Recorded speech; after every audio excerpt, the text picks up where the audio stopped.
ঈদুল আজহার দীর্ঘ 10 দিনের ছুটি শেষ। কাল থেকে পুরো দমে খুলবে অফিস আদালত।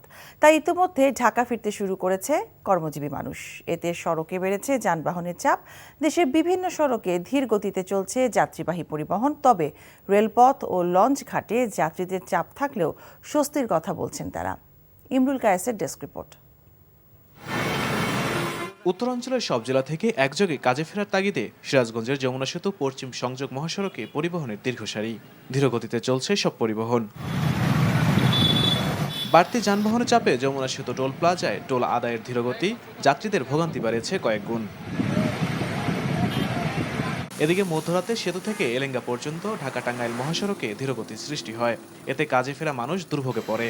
তবে গাজীপুরের ঢাকা টাঙ্গাইল ও ঢাকা ময়মনসিংহ মহাসড়ক যাত্রীদের স্বস্তি দিয়েছে।